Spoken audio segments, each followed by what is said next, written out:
Christian Adnan's foray into gold mining began in the early 2023 when he pulled funds from business partners in Dubai to invest in Uganda.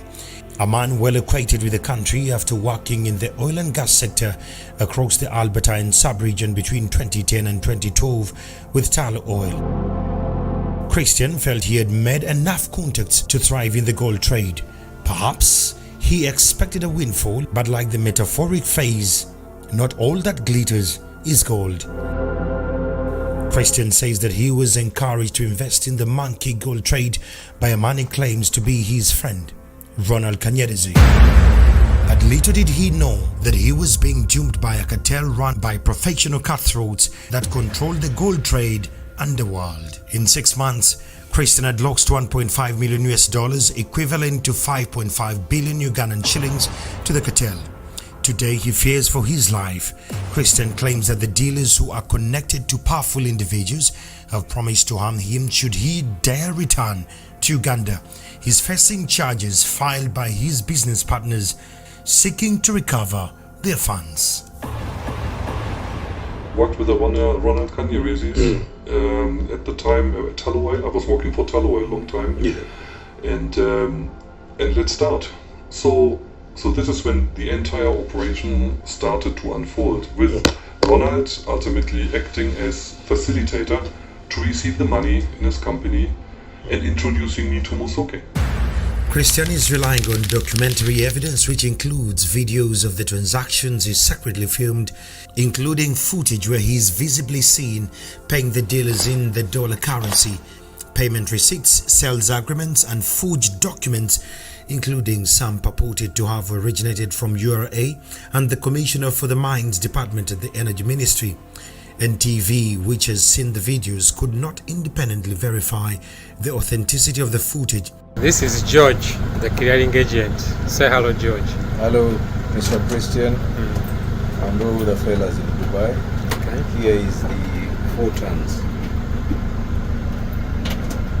This tube seems to be, was it a fake one? Forged. Some of the transactional records indicate that on 13th June 2023, Christian executed an EFT payment of $421,000 as storage facility fees for gold consignment which was being held in Nairobi, worth 576 kgs. On 23rd August 2023, Christian paid the dealers another $125,000 through Western Union to transport another fictitious consignment of gold from Butembo in the restive northern Kivu province, DR Congo, to Dar es Salaam in Tanzania. According to the documents in possession of Christian, on 8th January 2024, Exaro Minerals International Limited received $450,000 as part of the pre-financing for the gold consignment in DRC and the Eurogold refinery.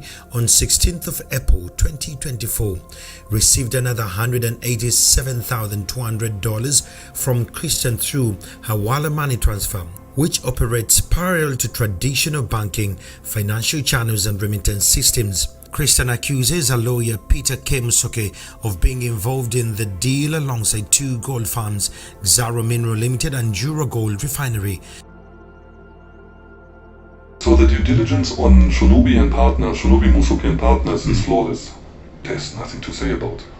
So this was our entry point, and again, I believe where I can say that my naivety carried me away was to simply believe that a reputable law firm and the owner and chairman could ultimately have other intentions but to serve the client in a legal way. Christian shared a video where he claims Kanyerezi alongside Musoke recorded themselves showing him what appears to be gold in metallic boxes as they intended to sell to him in 2023.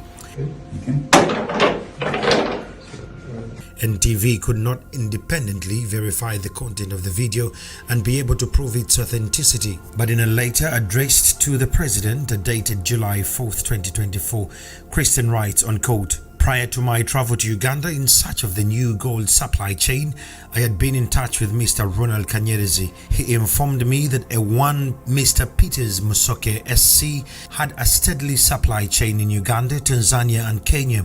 I traveled to Nairobi, Kenya and met with both Ronald Kanyerezi and Peters Musoke. End of quote. Christian agreed to clear the storage duties and agent fees after the dealers claimed that they had another gold consignment worth 576 kgs, which was stuck in Tanzania and was waiting to be shipped to Nairobi. But the gold did not exist. Desperate to recover his losses, Christian returned to Kampala. On September 17, 2023, Christian claims that Mr. Musoke introduced him to a new gold dealer, Kelvin Ingomba, a Congolese national.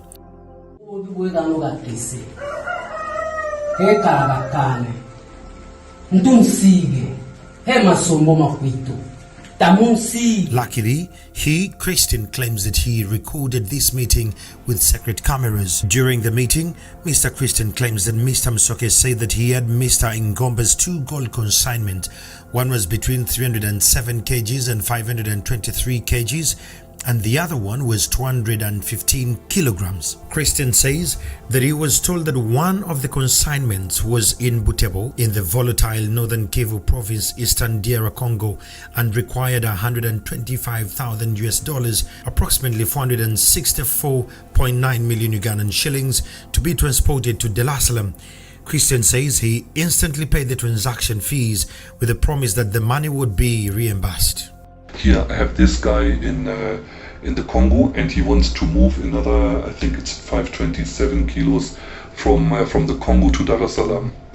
So I said, okay, counsel, what does it entail? Well, we need to pre-finance the transport for him, facilitating all the stuff. I asked him, counsel, are you sure about this? I'm sure. Look, here I have all, and they produced paperwork, like Congolese paperwork with all the scenes. Well, one document I had questions because you could Photoshop in there. I said, well, then he said, sometimes they do those things just to get easier over the border and blah. After all, it's a very complicated country. I said, counsel, are you sure? Yeah, okay. 6 weeks of agony. Every 20 kilometers a new request. Okay, oh, the police has took me here, I need money on the way. Oh, the police. Coming to a point where that product has never existed, and the lawyer made it sound, I didn't communicate with the man. Just at the point when he said he is now finally in Dar es Salaam, I flew down to see. I said, no, can I see the product? Then he vanished. And I said, counsel, what the hell? Now you told me, and I financed 2 trips to Dar es Salaam for him to verify everything. The guy sends me videos where he is with him, blah, blah, blah. The third transaction involved another fictitious claim of a consignment of 4,000 kilograms of gold. Between 8,200 and 900,000 kilograms of gold is produced every day globally, and it's not clear why some of these claims did not compel Christian to question the veracity of these claims. Christian confirms that Mr. Musoke later introduced him to Mr. Atanasi Banakusu, the president of Pangi Mining Cooperative in DRC, and was in dire need of a buyer for a large consignment of gold.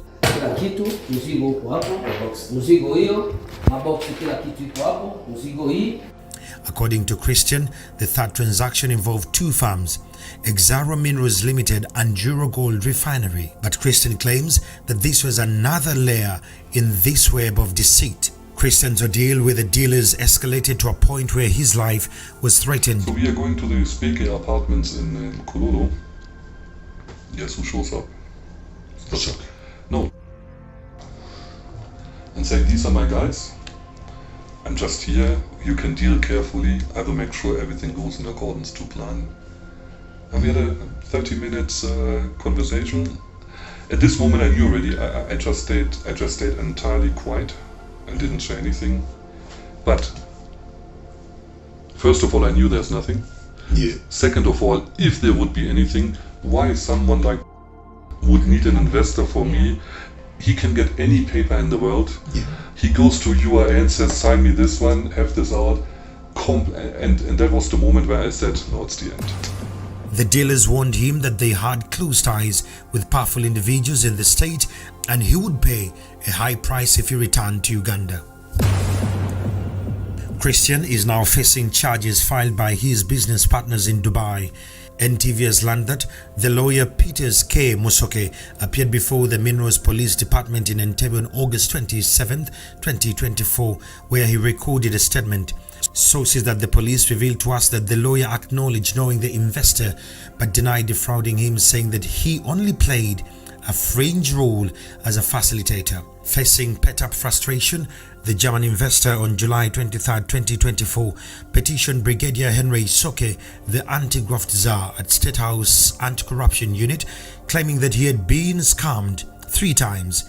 The State House Anti-Corruption Unit spokesperson Mariam Natasha told the Daily Monitor, a sister publication, that, unquote, Christian's case was received and allocated, but it's yet to be handled, end of quote.